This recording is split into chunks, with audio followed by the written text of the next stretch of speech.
अंतराप्रवस्था, क्या बोलते हैं?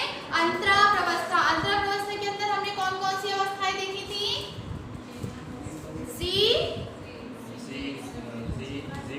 Z1, S, Z2 और Z0 इसमें नहीं आती, इसमें केवल आता है G1 और S और G2। ठीक है, यह हमने किसमें देखा था? इंटरफेस या अंतराप्रवस्था में। अब हमको क्या देखना है? एम फेस देखना है। क्या देखना है? एम फेस देखना है। एम फेस में हम क्या देखेंगे? कौन सा काइनेसिस? कैरियोकाइनेसिस। कौन सा काइनेसिस? कैरियोकाइनेसिस। कैरियोकाइनेसिस के अंदर क्या अंतर्गत क्या क्या आता था? प्रोफेस और मेटाफेस, एनाफेस, टीलोफेस। कितने फेस आते थे?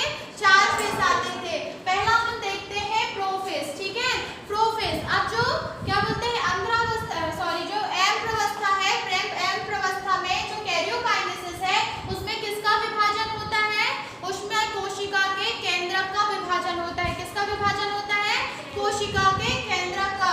और जो साइटोकाइनेसिस होता है उसमें कोशिका द्रव्य का विभाजन होता है, साइटोप्लाज्म का विभाजन होता है। तो इसमें हम पहले देखेंगे प्रोफेस। क्या देखेंगे? प्रोफेस। तो प्रोफेस में क्या होता है? प्रोफेस में जो न्यूक्लियोप्लाज्म होता है, क्या होता है? न्यूक्लियोप्लाज्म। न्यूक्लियोप्लाज्म कहाँ होता है? ये वाला जो पार्ट होता है ये क्या कहलाता है? कोशिका में जो कोशिका का जो न्यूक्लियस मेम्ब्रेन होता है, न्यूक्लियस मेम्ब्रेन के अंदर क्या पाया जाता है? न्यूक्लियोप्लाज्म पाया जाता है। तो जब प्रोफेस वाली अवस्था स्टार्ट होती है तो जो ये न्यूक्लियोप्लाज्म होता है वो क्या होता है? धीरे धीरे गाढ़ा होने लगता है। क्या होने लगता है? धीरे धीरे गाढ़ा होने लगता है। और क्या होता है? छोटे छोटे सूक्ष्म कणों में क्या हो जाता है? अलग हो जाता है। और ये कण धीरे धीरे क्या होने लगते हैं? बड़े होने लगते हैं। ठीक है, मैंने बताया ये कोशिका है। ठीक है, ये कोशिका का मेम्ब्रेन है, ये न्यूक्लियस है, ये न्यूक्लियस का ये वाला पार्ट कौन सा है? Cell membrane. न्यूक्लियस मेम्ब्रेन कौन सा पार्ट है? ये न्यूक्लियस मेम्ब्रेन। और इसके अंदर ये जो केंद्रक है इसमें कौन सा द्रव्य भरा हुआ है? इसके अंदर न्यूक्लियस प्लाज्मा। क्या है? Nucleus plasma. तो देखो जब प्रोफेस अवस्था स्टार्ट होगी तो क्या होगा? ये पदार्थ गाढ़ा होता जाएगा। ठीक है, गाढ़ा होने के बाद ये छोटे छोटे कणों में क्या हो जाएगा? विभाजित हो जाएगा। कैसे विभाजित हो जाएगा? छोटे छोटे कण में। अब ये कण क्या होते हैं? धीरे धीरे बड़े होते जाते हैं। क्या होता है? ये कण धीरे धीरे बड़े होते जाते हैं और ये आपस में क्या हो जाते हैं? जुड़ जाते हैं। कैसे? ये आपस में जुड़ जाते हैं और कैसी संरचना बनाते हैं? कुंडलित संरचना बनाते हैं। कैसी संरचना बनाते हैं? ऐसी कुंडलित संरचना बनाते हैं। ठीक है, समझ में आया? प्रोफेस में क्या होता है? जो न्यूक्लियस प्लाज्मा होता है वो क्या होता है? धीरे धीरे गाढ़ा होता जाता है। गाढ़ा होने के बाद ये छोटे छोटे सूक्ष्म कणों में विभाजित हो जाता है। जब ये सूक्ष्म कणों में विभाजित हो जाता है तो जो सूक्ष्म कण होते हैं वो धीरे धीरे क्या होते हैं? आकार में वृद्धि करते हैं। और जब ये आकार में वृद्धि करते हैं तो आपस में क्या हो जाते हैं? जुड़ जाते हैं। आपस में जुड़ने के बाद कैसी संरचना बनाते हैं? एक पतली धागे के समान संरचना बनाते हैं, जिसे क्या बोलते हैं? क्रोमेटिन बोलते हैं। क्या बोलते हैं? क्रोमेटिन। और क्रोमेटिन से क्या बनता है? क्रोमेटिन से क्रोमोसोम बनते हैं। क्या बनते हैं? क्रोमेटिन। तो अभी हम इस वाली अवस्था में क्या देखेंगे कि कैसे क्रोमेटिन बनते हैं। ठीक है, जो प्रोफेस में हमको क्या देखना है? कैसे क्रोमेटिन का निर्माण होता है। ठीक है, अब क्रोमेटिन बन गए। क्रोमेटिन बनने के बाद ये जो न्यूक्लियर मेम्ब्रेन होती है ये क्या हो जाती है? धीरे धीरे खत्म हो जाती है। प्रोफेस अवस्था में याद रखना कि इसका लिक्विड क्या हुआ? प्लाज्मा मेम्ब्रेन क्या हो गया? जो न्यूक्लियस प्लाज्मा हो गया वो क्या हो गया? गाढ़ा हो गया। गाढ़ा होने के बाद ये सूक्ष्म कणों में विभाजित हो गया। इसके जो सूक्ष्म कण थे वो क्या हो गए? आकार में बढ़े और आपस में क्या हो गए? जुड़ गए। जुड़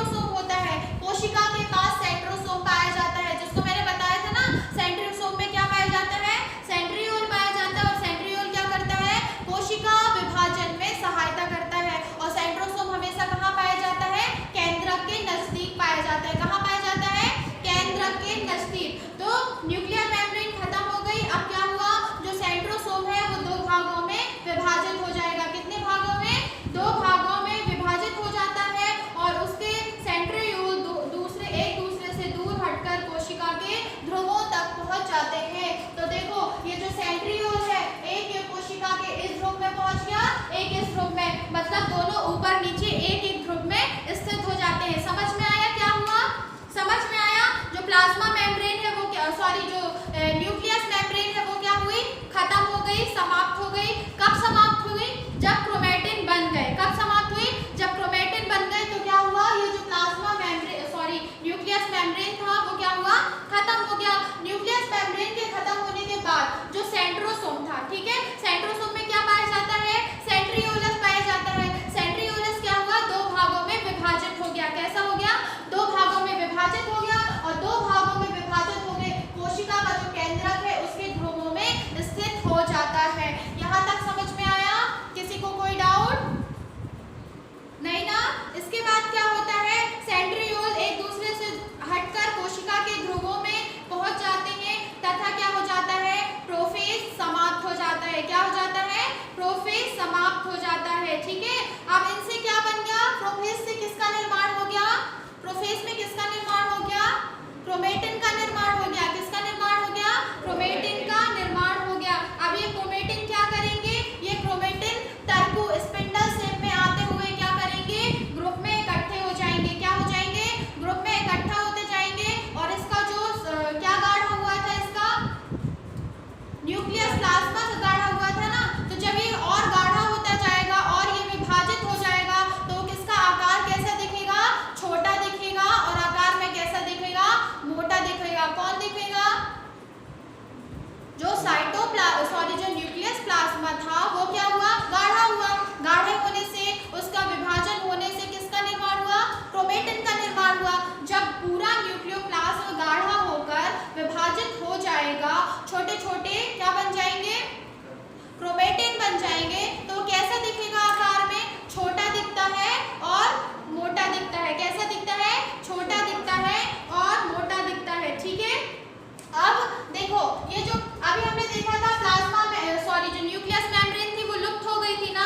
न्यूक्लियस मेम्ब्रेन के लुप्त होने के बाद ये जो केंद्रक है कहाँ आ जाएगा, साइटोप्लाज्मा में। उसकी लेयर थी, लेयर खत्म हो गई। ठीक है, लेयर के खत्म होने के बाद ये किस में आ जाता है, साइटोप्लाज्मा में। किस में आ जाता है, साइटोप्लाज्मा में आ जाता है। ठीक है, बाद में क्रोमैटिन सूत्र लंबाई में क्या हो जाते हैं, विभाजित हो जाते हैं। अभी हमने क्या देखा कि जो न्यूक्लियस प्लाज्मा विभाजित हुआ, क्या हुआ था, न्यूक्लियस में प्लाज्मा। अब न्यूक्लियस प्लाज्मा के विभाजन होने से किसका निर्माण हुआ, क्रोमैटिन का निर्माण हुआ।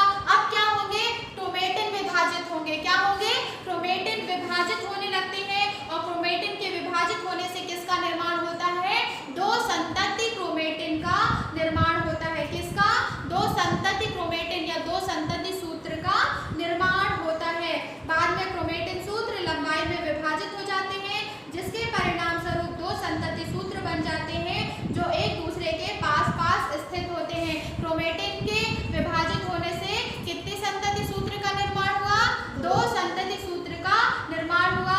और ये क्या होते हैं, ये क्या होते हैं, दोनों संतति सूत्र बन जाते हैं जो एक दूसरे के पास स्थित होते हैं। ठीक है, और ये जो क्रोमैटिन सूत्र है ये क्या हो जाते हैं, अलग अलग भागों में टूट जाते हैं। कैसे टूट जाते हैं, अलग अलग भागों में, जिन्हें हम क्या कहते हैं, गुणसूत्र या क्रोमोसोम। तो सीधी सी बात है कि प्रोफेज में किसका निर्माण हुआ, न्यूक्लियस प्लाज्मा से किसका निर्माण हुआ, क्रोमैटिन का निर्माण हुआ। और क्रोमैटिन से किसका निर्माण हुआ, क्रोमोसोम का निर्माण हुआ। हमारे शरीर में कितने क्रोमोसोम पाए जाते हैं, या हमारी कोशिका में कितने क्रोमोसोम पाए जाते हैं, 46 क्रोमोसोम पाए जाते हैं, जो कितने कितने पेयर में होते हैं, जो 23 पेयर में होते हैं। ठीक है, प्रोफेज समझ में आया। इसके बाद हम देखते हैं मेटाफेज। ठीक है, प्रोफेज में किसका किसका निर्माण हो गया, क्रोमेटिन बना, क्रोमेटिन से क्या बन गया, क्रोमोसोम बन गया। हमने प्रोफेज में क्या देखा कि विभाजन के दौरान किसका निर्माण हो गया, गुणसूत्र का या क्रोमोसोम का निर्माण हो गया। ठीक है, अब हम क्या देखेंगे, मेटाफेज देखेंगे। मेटाफेज में क्या होता है, क्रोमोसोम कोशिका के मध्य भाग के आसपास व्यवस्थित हो जाते हैं। ठीक है, क्रोमोसोम बन गए, गुणसूत्र बन गए, अब यहाँ क्या करेंगे, कोशिका के मध्य भाग में मतलब बीच में क्या हो जाएंगे, व्यवस्थित हो जाते हैं। क्या हो जाते हैं, मध्य मतलब बीच में। क्रोमोसोम क्या होंगे, कोशिका के मध्य भाग में या कोशिका के केंद्र के मध्य भाग में व्यवस्थित हो जाते हैं। ये सेंट्रोसोम से धागे जैसी रचना से जुड़ा हुआ दिखाई देता है। ये धागे जैसी रचनाएं है ना, इनसे कौन जुड़ा हुआ दिखाई देता है, क्रोमोसोम। ठीक है, ये जो धागे जैसी रचनाएं हैं इनसे क्या जुड़ा हुआ दिखाई देता है, क्रोमोसोम्स। ठीक है, इसके बाद क्या होता है, ये सेंट्रोसोम अब कोशिका के विपरीत ध्रुवों पर रहते हैं। और सेंट्रोसोम कहाँ आ जाते हैं, विपरीत ध्रुव।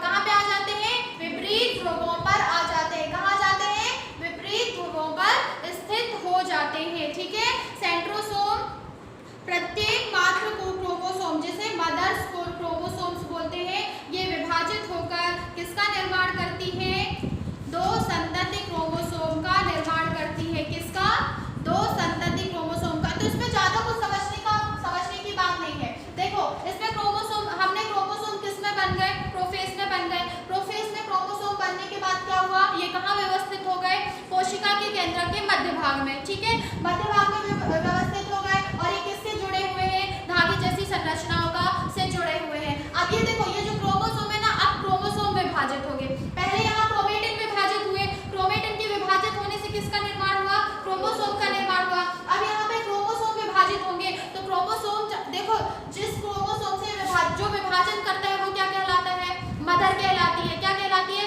मदर कहलाती है। तो ये क्या कहलाएगी, मदर क्रोमोसोम कहलाएगी। अब ये जब विभाजित होगी तो कितने संतति क्रोमोसोम का निर्माण होगा, दो संतति क्रोमोसोम का निर्माण होगा। ठीक है, हमने कौन कौन से फेज देख लिए, हमने एक कौन सा, प्रोफेज देख लिया, मेटाफेज देख लिया। ठीक है, इसके बाद हम